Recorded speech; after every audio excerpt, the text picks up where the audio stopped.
Welcome back to the Sanctatorium, Thinkatorium. I'm Rob and I am your host here on Rob at RGG. And in today's video, I'm going to be responding to Vince over at the Evil GM, or Evil DM. He posted a video yesterday about his top 4 favorite or go-to RPGs. And I've done top 4 to top 10 list on this channel before in the past. But me and him were talking last night, and I was like, okay, well, I'm going to do a response video and do my top 4. But this isn't like in the past I've done like, top 10 of all time favorite role-playing games. This isn't really that. This is more like he did the top 4 games that were his go-to games. Like, these are the games that he would want to play. So I took that, and my spin on it is these are the top 4, all right, that I would, if I was, stranded on a desert island somewhere and I could only have 4 role-playing games, which would be the 4 that I would take. And keep in mind, too, this is based on my current knowledge and the games that I have played or run, and that could change over time. But as of now, these are the 4 that I would choose.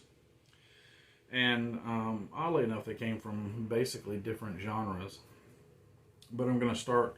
The first one is DarkPlaces&Demogorgons. This is your standard cover. This is the special cover, hardback they did back around Christmas. And this is, if you haven't watched any of my videos on this or anybody else's videos on this, this game is very much a Stranger Things, The Goonies, Kids on Bikes type game. Only much more meat here than the actual Kids on Bikes game. And I like it a lot.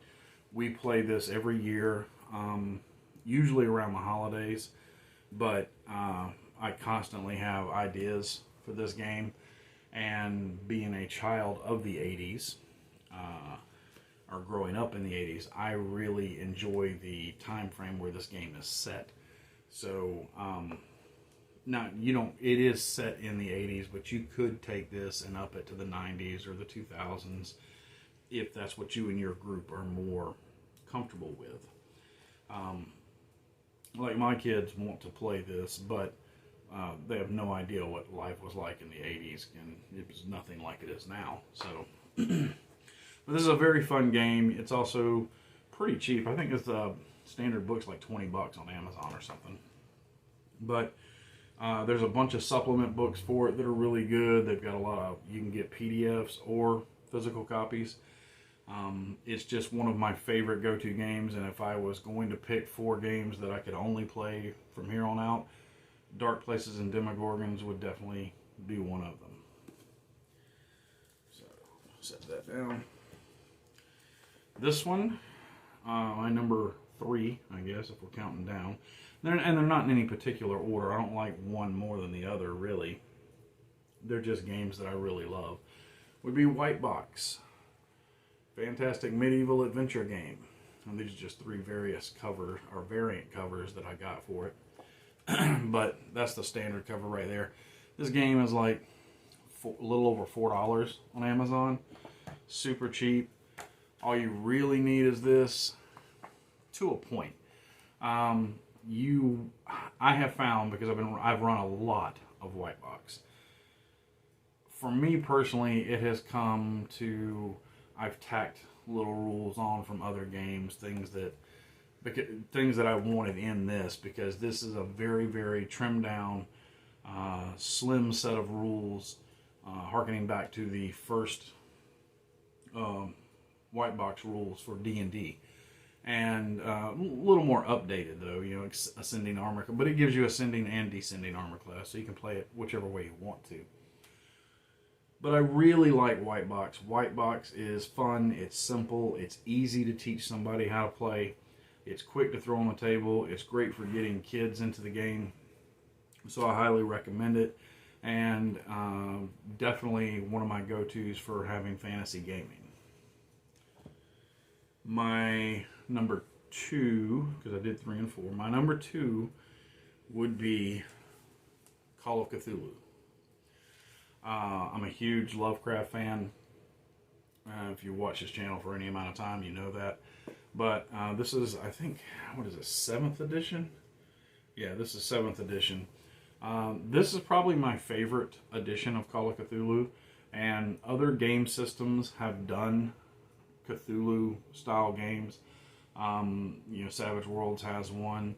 I really like, I've read through it, but I haven't run it, the Eldritch Tales, which uses the white box system modified for Call of Cthulhu. And I do want to run that at some point because it looks really cool.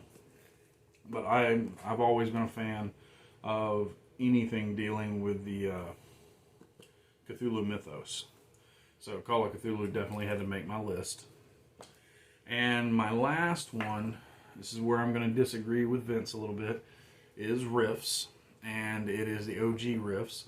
I actually have had the big one, the Ultimate Edition. I've had that one before. I have the PDF of it. There's nothing wrong with it. And he's right. There's so much similarity between them. You could really use the books interchangeably. For me, this was my first experience with Riffs. Now, this is the updated 30th anniversary or whatever it is, the hardbound cover they did, because my other one's falling apart. But, that's after, 25 years of use. This is just a fantastic game. I love Riffs. I love the setting. I love the gonzo, over-the-top play style. I love the fact that there is, I don't think Kevin understands what the words game balance mean. There's no game balance in this game at all. So everything is just over the top. I guess that's one way to look at it. Maybe that is the game balance. When everything's broken, then nothing is. But I prefer the original OG set of rules as opposed to the extra stuff that is added into the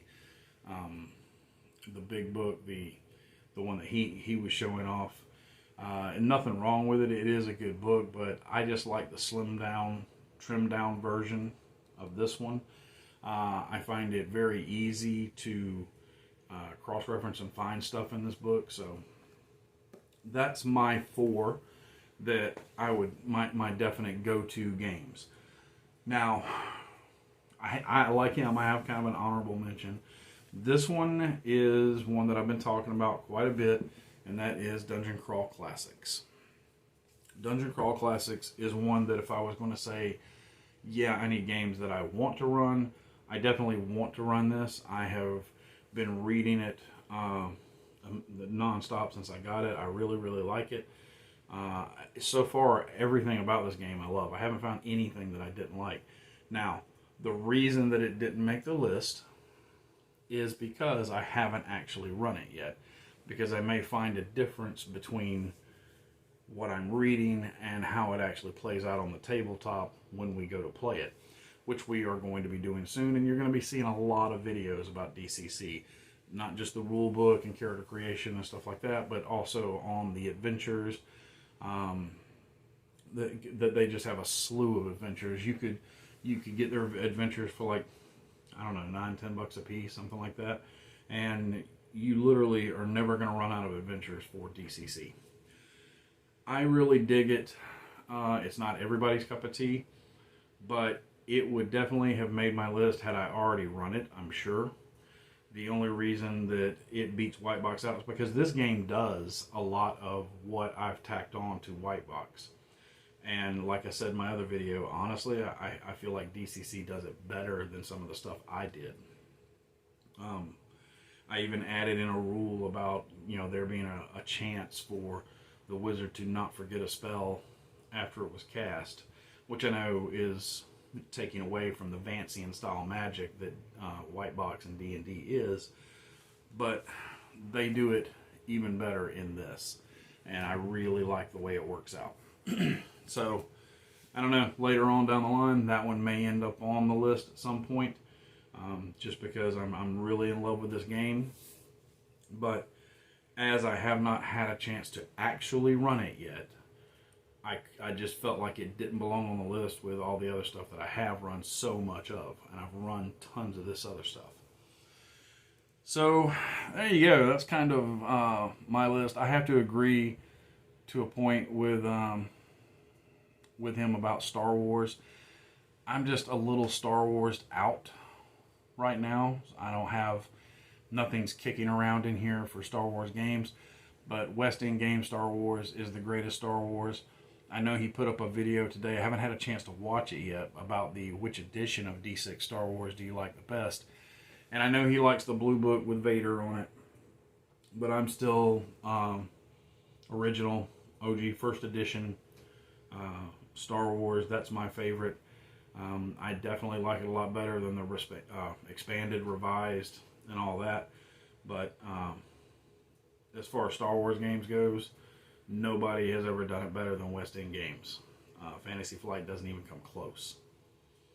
Those are my opinions. These are the games that would be my go-to if I had to pick just these few games to play from here on out.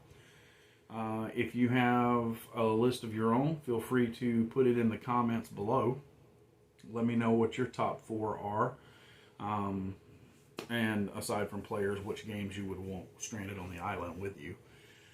If you would like to help support the channel, I have an Amazon wish list. Link is in the description below. Link to my faith-based channel is in the description below. And a link to Rob's game group page on Facebook is in there too. You can join us up on Facebook. You can see some of the stuff I'm working on behind the scenes. You can message me directly on there. And I actually just posted some stuff today about some combat area thingies that I made to put minis on for running combats in fantasy games. So go check that out, and you may see that you like the ideas that I've had on there. If not, until next time, my friends, good gaming and good luck.